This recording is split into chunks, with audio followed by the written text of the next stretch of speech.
So since the fighting nerds have all suffered a defeat in the UFC, today we are going to be ranking the fighting nerds from worst to best. Now I quickly want to say the fighting nerds must be the most overrated group of fighters we have ever seen in the UFC. Now I quickly want to say that does not mean these are not good fighters. I think some of them are. Some of them, particularly one, is extremely overrated.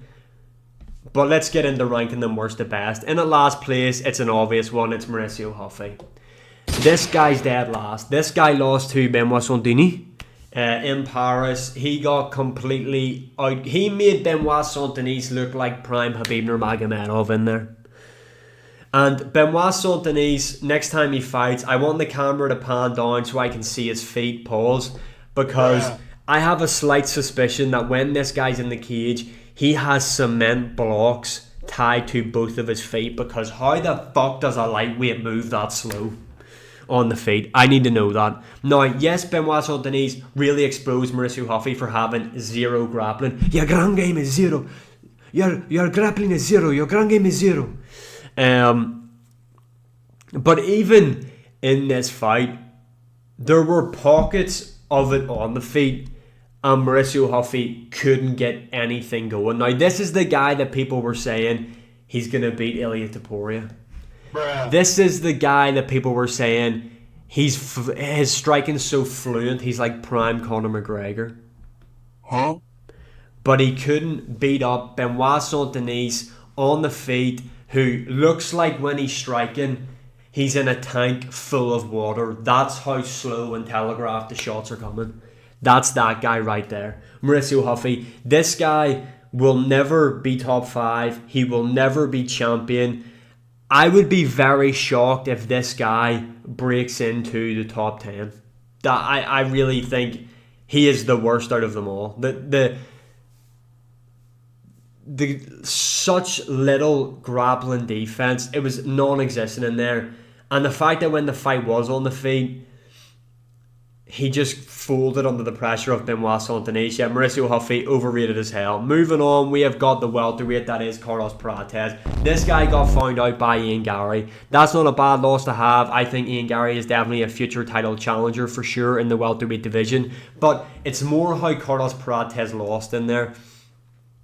He got absolutely schooled by Ian Gary for 4 out of the 5 rounds. He was target practice for Ian Gary in there for 4 out of the 5 rounds. Now, yes, in round 5, he caught Ian Gary. He did hurt him. Where was this activity or this will to fight from rounds 1 to 4?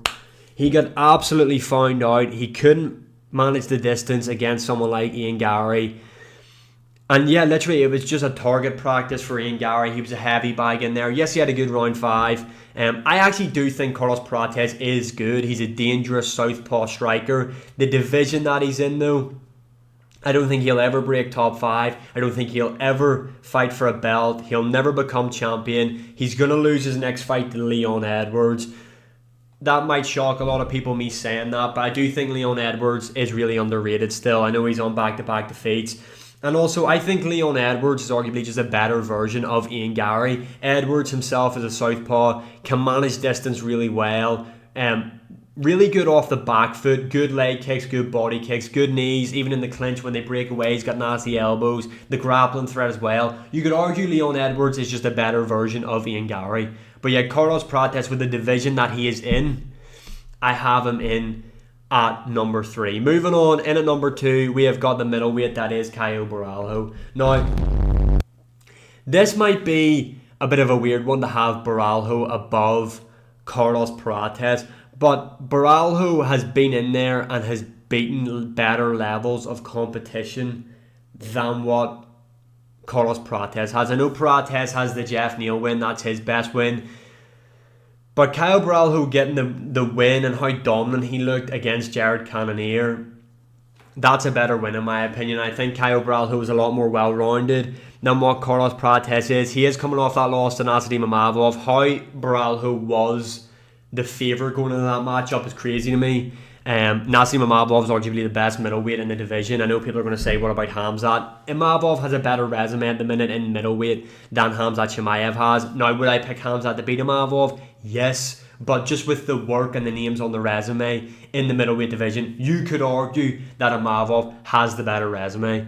Caio Borralho, though, yes, he lost comfortably against Imavov. Like, it wasn't a controversial decision. I do think the judge has scored all 5 rounds for Imavov. I don't think that was true, though. I thought Borralho had moments in there. I think I scored the fight 4-1, if I remember correctly from watching. But yeah, I think Imavov is one of the more... I would say Imavov is probably the most well-rounded out of the fighting nerds. And coming in at first place, the best fighting nerd, the one that I think has the most potential to go on and become champion, it is Gene Silva. I was about to say Jeff Neal there, but I wouldn't heal boy. But yeah, Gene Silva. I know he's coming off that loss against Diego Lopez.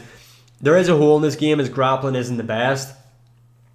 But on the feet, this guy is dangerous. And in the second round against Diego Lopez, I know he got finished, but in those exchanges on the feet, Gene Silva was winning a lot of them. He was beating up Diego Lopez. If Gene Silva's able to tweak this thing in his game, his emotions, he's too emotionally invested when he gets into fights.